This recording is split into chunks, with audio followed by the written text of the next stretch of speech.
ಇತ್ತ ಧಾರವಾಡದಲ್ಲಿ ಪ್ರಹ್ಲಾದ್ ಜೋಶಿ ಅವರ ವಿರುದ್ಧ ವಿರೋಧಿ ಅಲೆ ಹೆಚ್ಚಳವಾಗ್ತಾನೇ ಇದೆ.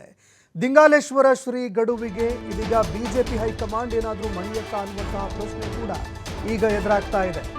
ಅಭ್ಯರ್ಥಿಯನ್ನ ಬದಲಾವಣೆ ಮಾಡಬೇಕು, ಪ್ರಹ್ಲಾದ್ ಜೋಶಿ ಅವರಿಗೆ ಕೊಟ್ಟಿರುವಂತಹ ಟಿಕೆಟ್ ವಾಪಸ್ ಪಡಿಬೇಕು, ಬೇರೆ ಅಭ್ಯರ್ಥಿಗೆ ಟಿಕೆಟ್ ಕೊಡಬೇಕು ಅಂತ ದಿಂಗಾಲೇಶ್ವರ ಶ್ರೀ ಅವರು ಗಡುವು ಕೊಟ್ಟಿದ್ರು. ಲೋಕಸಭಾ ಅಖಾಡದಲ್ಲಿ ಅಭ್ಯರ್ಥಿಯನ್ನ ಬದಲಿಸುವಂತೆ ಮಾರ್ಚ್ 31ರವರೆಗೆ ಗಡುವನ್ನ ಸ್ವಾಮೀಜಿಗಳು ಕೊಟ್ಟಿದ್ದಾರೆ. ಒಂದು ವೇಳೆ ಅಭ್ಯರ್ಥಿ ಬದಲಾಗದಿದ್ರೆ ಆಗ ಯಾವ ತೀರ್ಮಾನವನ್ನ ಸ್ವಾಮೀಜಿಗಳು ತೆಗೆದುಕೊಳ್ತಾರೆ, ಅವರ ಮುಂದಿನ ನಡೆ ಏನು ಅನ್ನುವಂತಹ ಪ್ರಶ್ನೆ ಎದುರಾಗ್ತಾ ಇದೆ. ಇನ್ನು ಅದೇ ರೀತಿಯಾಗಿ ಪ್ರಹ್ಲಾದ್ ಜೋಶಿಗೆ ಲೋಕಸಭಾ ಅಖಾಡದಲ್ಲಿ ವೀರಶೈವ ಲಿಂಗಾಯತ ಮತಗಳು ಒಳಪೆಟ್ಟೇನಾದರೂ ಕೊಡುತ್ತಾ ಅನ್ನುವಂತಹ ಪ್ರಶ್ನೆ ಕೂಡ ಈ ಸಂದರ್ಭದಲ್ಲಿ ಎದುರಾಗ್ತಾ ಇದೆ. ಇನ್ನು ಈ ಹಿಂದೆ ಕೂಡ ಜಗದೀಶ್ ಶೆಟ್ಟರ್ ಅವರಿಗೆ ಟಿಕೆಟ್ ಕೈ ತಪ್ಪಿಸಿದ್ದಾರೆ ಅನ್ನುವಂತಹ ಒಂದು ಆರೋಪ ಕೂಡ ಕೇಳಿಬಂದಿತ್ತು. ಸಮುದಾಯ ಕೂಡ ಆಕ್ರೋಶವನ್ನು ಹೊರಹಾಕಿತ್ತು. ಇದೀಗ ವೀರಶೈವ ಲಿಂಗಾಯತ ಮತಗಳು ಕೈ ತಪ್ಪುವಂತಹ ಒಂದು ಭೀತಿ ಏನಾದರೂ ಇದೆಯಾ ಅನ್ನುವಂತಹ ಪ್ರಶ್ನೆ ಎದುರಾಗ್ತಾ ಇದೆ. ಏಕಸ್ವಾಮ್ಯತ್ವವನ್ನು ಸಾಧಿಸಿಕೊಂಡಿದ್ದಾರೆ. ಇದು ಸರಿಯಾದ ಕ್ರಮ ಅಲ್ಲ. ಪ್ರಜಾಪ್ರಭುತ್ವ ವ್ಯವಸ್ಥೆ ನಿಜವಾಗಲೂ ಕೂಡ ಜೀವಂತಿರಬೇಕು ಅಂತಂದ್ರೆ ಸನ್ಮಾನ್ಯ ಕೇಂದ್ರ ಸಚಿವರನ್ನ ಧಾರವಾಡ ಮತಕ್ಷೇತ್ರದಿಂದ ಪೂರ್ಣ ಪ್ರಮಾಣದಲ್ಲಿ ಬದಲಾವಣೆ ಮಾಡಬೇಕು. ಈ ಬದಲಾವಣೆಯನ್ನ ಯಾವಾಗ ಎಷ್ಟು ದಿವಸದೊಳಗೆ ಮಾಡಬೇಕು ಅಂತಂದ್ರೆ ಒಂದು ದಿನಾಂಕವನ್ನು ಕೂಡ ಮಠಾಧಿಪತಿಗಳು ಘೋಷಣೆ ಮಾಡಿದ್ದಾರೆ. 31ನೇ ತಾರೀಕು, ಇದೇ ಮಾರ್ಚ್ 31ನೇ ತಾರೀಕಿಗೆ ಒಳಗಾಗಿ ಹೈಕಮಾಂಡಿನವರು, ಆ ಪಕ್ಷದ ಹೈಕಮಾಂಡಿನವರು ಅವರನ್ನ ಬದಲಾವಣೆ ಮಾಡಿ ಯಾವುದಾದ್ರೂ ಕ್ಷೇತ್ರಕ್ಕೆ ಹಾಕಿಕೊಳ್ಳಿ, ಬೇರೆ ವ್ಯಕ್ತಿಗಳನ್ನ ಬೇರೆ ಕ್ಷೇತ್ರಕ್ಕೆ ಹಾಕಕ್ಕೆ ಬರುತ್ತೆ ಅನ್ನುವಂಥದ್ದನ್ನು ಅವರು ತೋರಿಸಿರೋದ್ರಿಂದ ಇವರನ್ನು ಬೇರೆ ಕ್ಷೇತ್ರಕ್ಕೆ ಹಾಕಿ ಈ ಕ್ಷೇತ್ರದಲ್ಲಿ ಒಬ್ಬ ಸೂಕ್ತ ವ್ಯಕ್ತಿಯನ್ನ ಅವರು ಹಾಕಿಕೊಂಡು ತಮ್ಮ ಪಕ್ಷದ ಒಂದು ಕೆಲಸವನ್ನ ತಾವು ಮಾಡ್ಕೋಬೇಕು ಅಂತಕ್ಕಂತಹ ತೀರ್ಮಾನವನ್ನ ಇವತ್ತಿನ ದಿವಸ ಎಲ್ಲಾ ಮಠಾಧಿಪತಿಗಳು ತೆಗೆದುಕೊಂಡಿದ್ದಾರೆ ಅಂತಕ್ಕಂತಹದ್ದು ಒಟ್ಟಾರೆ ಅವರ ನಡೆ ಈ ನಾಡಿಗೆ ಬಹಳಷ್ಟು ವ್ಯತಿರಿಕ್ತವಾಗಿದೆ, ನೋವನ್ನು ಉಂಟು ಮಾಡಿದೆ. ಅವರ ವ್ಯಕ್ತಿತ್ವ ಒಂದು ರಾಜಕೀಯ ನಾಯಕನಾಗಿ ಇಲ್ಲಿ ಉಳಿಯಲಿಕ್ಕೆ ಸರಿಯಿಲ್ಲ ಅಂತಕ್ಕಂತಹ ತೀರ್ಮಾನವನ್ನ ಎಲ್ಲಾ ಮಠಾಧಿಪತಿಗಳು ಇವತ್ತಿನ ದಿವಸ ತೆಗೆದುಕೊಂಡಿದ್ದಾರೆ ಅಂತಕ್ಕಂತಹದ್ದು. ಅವರು ಏಕಸ್ವಾಮ್ಯತ್ವವನ್ನು ಸಾಧಿಸಿಕೊಂಡಿದ್ದಾರೆ. ಇದು ಸರಿಯಾದ ಕ್ರಮ ಅಲ್ಲ. ಪ್ರಜಾಪ್ರಭುತ್ವ ವ್ಯವಸ್ಥೆ ನಿಜವಾಗಲೂ ಕೂಡ ಜೀವಂತಿರಬೇಕು ಅಂತಂದ್ರೆ ಸನ್ಮಾನ್ಯ ಕೇಂದ್ರ ಸಚಿವರನ್ನ ಧಾರವಾಡ ಮತಕ್ಷೇತ್ರದಿಂದ ಪೂರ್ಣ ಪ್ರಮಾಣದಲ್ಲಿ ಬದಲಾವಣೆ ಮಾಡಬೇಕು. ಈ ಬದಲಾವಣೆಯನ್ನ ಯಾವಾಗ ಎಷ್ಟು ದಿವಸದೊಳಗೆ ಮಾಡಬೇಕು ಅಂತಂದ್ರೆ ಒಂದು ದಿನಾಂಕ. ಈ ಬಗ್ಗೆ ಮತ್ತಷ್ಟು ಮಾಹಿತಿಯನ್ನ ನಮ್ಮ ಪ್ರತಿನಿಧಿ ಯಲ್ಲಪ್ಪ ಸೋಲಾರ್ಗೊಪ್ಪ ಕೊಡ್ತಾ ಹೋಗ್ತಾರೆ ನೋಡಿ. ಧಾರವಾಡ ಲೋಕಸಭಾ ಕ್ಷೇತ್ರದಲ್ಲಿ ಸುಮಾರು 6 ಲಕ್ಷ ವೀರಶೈವ ಲಿಂಗಾಯತ ಮತಗಳಿವೆ.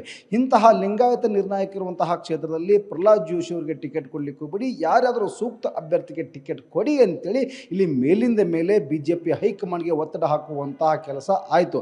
ಅದರ ಬೆನ್ನಲ್ಲೇ ಇಲ್ಲಿ ಅಂದರೆ ಕಳೆದ 2 ತಿಂಗಳ ಹಿಂದ್ಗಡೆ ವೀರಶೈವ ಲಿಂಗಾಯತ ಅನ್ನುವ ಒಂದು ಅಕೌಂಟ್ ಮುಖಾಂತರ ಇಲ್ಲಿ ಅಂದರೆ ಟ್ವೀಟ್ ಮಾಡಲಾಯಿತು. ದೇಶದ ಪ್ರಧಾನಿ ನರೇಂದ್ರ ಮೋದಿ ಅವರಿಗೆ, ಅಮಿತ್ ಶಾ ಅವರಿಗೆ ಮತ್ತು ಬಿಜೆಪಿಯ ರಾಷ್ಟ್ರೀಯ ಅಧ್ಯಕ್ಷ JP ನಡ್ಡಾ ಅವರಿಗೆ ಒಂದು ಟ್ವೀಟ್ ಮುಖಾಂತರ ಒಂದು ಎಚ್ಚರಿಕೆ ಗಂಟೆಯನ್ನು ಇಲ್ಲಿ ಅಂತಂದರೆ ಎಚ್ಚರಿಸುವ ಮುಖಾಂತರ ಇಲ್ಲಿ ಅಂದರೆ ವೀರಶೈವ ಲಿಂಗಾಯತರು ಅಲರ್ಟ್ ಮಾಡಿದ್ರು ಬಿಜೆಪಿ ಹೈಕಮಾಂಡ್. ಅದು ಯಾವ ಮುಖಾಂತರ ಅಂದರೆ ಟ್ವೀಟ್ ಮಾಡಿ ಇಲ್ಲಿ ಪ್ರಧಾನಿ ಇಲ್ಲಿ ನೀವು ಎಲ್ಲರೂ ಈ ಬಾರಿ ಅಂದರೆ ಮತ್ತೊಮ್ಮೆ ಪ್ರಧಾನಿ ಆಗಬೇಕು ಅನ್ನೋದು, ನರೇಂದ್ರ ಮೋದಿ ಅವರು ಮತ್ತೊಮ್ಮೆ ಪ್ರಧಾನಿ ಆಗಬೇಕು ಅನ್ನೋದು ಧಾರವಾಡ ಲೋಕಸಭಾ ಕ್ಷೇತ್ರದ ಜನತೆ ಆಸೆ ಇದೆ. ಆದರೆ ನೀವು ಇಲ್ಲಿ ಅಂದರೆ ಪ್ರಹ್ಲಾದ್ ಜೋಶಿ ಅವರಿಗೆ ಟಿಕೆಟ್ ಕೊಟ್ಟರೆ ಅವರು ಈ ಬಾರಿ ಅಂದರೆ ಸೋಲ್ತಾರೆ. ಯಾಕಂದರೆ ಅವರು ಲಿಂಗಾಯತರಿಗೆ ಇಲ್ಲಿ ಅಂದರೆ ಪ್ರತಿಯೊಂದು ಕಾರ್ಯಕ್ರಮ ಇರ್ಬೋದು ಮತ್ತು ಬೇರೆ ಬೇರೆ ರೀತಿಯ ಅನುದಾನ ಹಂಚಿಕೆ ಇರ್ಬೋದು ಇರ್ಬೋದು ಈ ರೀತಿಯಾಗಿ ಲಿಂಗಾಯತರನ್ನ ಕಡೆಗಣನೆ ಮಾಡುತ್ತಾ ಬಂದಿದ್ದಾರೆ. ಹೀಗಾಗಿ ಅವರಿಗೆ ಇಲ್ಲದ್ರೆ ಟಿಕೆಟ್ ಕೊಡ್ಲಿಕ್ಕೆ ಹೋಗಬೇಡಿ ಅಂತೇಳಿ ಒಂದು ಟ್ವೀಟ್ ಮುಖಾಂತರ ಒಂದು ಎಚ್ಚರಿಕೆಯನ್ನು ಮಾಡಿದ್ರು. ಅದರ ನಡುವೆ ಇಲ್ಲಿ ಅಂತಂದರೆ ಬಿಜೆಪಿ ಹೈಕಮಾಂಡ್ ಪ್ರಹ್ಲಾದ್ ಜೋಶಿ ಅವರಿಗೆ 5ನೇ ಬಾರಿಗೆ ಅದೃಷ್ಟ ಪರೀಕ್ಷೆ ಮುಂದಾಗಲಿ ಅಂತೇಳಿ ಒಂದು ಗ್ರೀನ್ ಸಿಗ್ನಲ್ ನೀಡಿತು.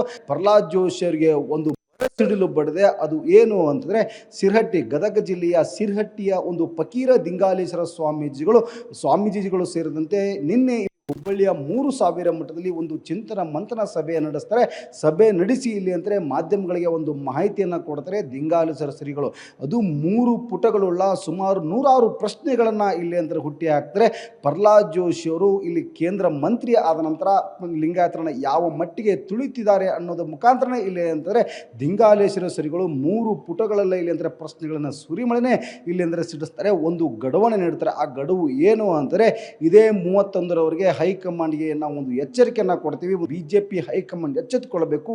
ಇಲ್ಲಿ ಪ್ರಹ್ಲಾದ್ ಜೋಶಿ ಅವರನ್ನು ಸ್ಪರ್ಧೆ ಮಾಡ್ತಾರೆ, ಪ್ರಹ್ಲಾದ್ ಜೋಶಿ ಅವರನ್ನ ಕ್ಷೇತ್ರ ಬದಲಾವಣೆ ಮಾಡಬೇಕು, ಸೂಕ್ತ ಅಭ್ಯರ್ಥಿಯನ್ನು ಆಯ್ಕೆ ಮಾಡಿ ಇಲ್ಲಿ ಘೋಷಣೆ ಮಾಡಬೇಕು. ಒಂದು ವೇಳೆ ಪ್ರಹ್ಲಾದ್ ಜೋಶಿ ಅವರಿಗೆ ನೀವು ಟಿಕೆಟ್ ಕೊಟ್ಟಿದ್ದೇ ಆದರೆ 31ರಂದು ನಾವು ಗಡುವು ಕೊಡ್ತೀವಿ. ಗಡುವು ನೀವು ಇಲ್ಲಿ ಅಂತಂದರೆ ಮುಗಿದ ನಂತರ ಏಪ್ರಿಲ್ 2ರಂದು ಇದೇ ಹುಬ್ಬಳ್ಳಿಯಲ್ಲಿ ಮತ್ತೊಂದು ಸಭೆ ನಡೆಸ್ತೀವಿ. ಅದೇ ಒಂದು ಕಾರಣಕ್ಕೆ ಇವತ್ತು ಈ ಎಲ್ಲ ಏನು ಊಹಾಪೋಹಗಳಿದ್ದೇವೆ ಮತ್ತು ದಿಂಗಾಲೇಶ್ವರ ಶ್ರೀಗಳು ಈಗಾಗಲೇ ಅಂತಾರೆ ಒಂದು ಖಡಕ್ ಎಚ್ಚರಿಕೆಯನ್ನು ರವಾನೆ ಮಾಡಿದರೆ ಈ ಒಂದು ಎಚ್ಚರಿಕೆಗೆ BJP ಹೈಕಮಾಂಡ್ ಮಣಿಯುತ್ತಾ ಇಲ್ಲವೇ ಅಂದರೆ ಪ್ರಹ್ಲಾದ್ ಜೋಶಿ ಅವರನ್ನೇ ಧಾರವಾಡ ಲೋಕಸಭಾ ಅಭ್ಯರ್ಥಿಯಾಗಿ ಈಗಾಗಲೇ ಇನ್ನೂ ಸಹ ಬಿ ಫಾರ್ಮ್ ಕೊಟ್ಟಿಲ್ಲ, ಬಿ ಫಾರ್ಮ್ ಕೊಡುತ್ತಾ ಅನ್ನೋದೇ ಕಾದು ನೋಡಬೇಕಾಗಿದೆ.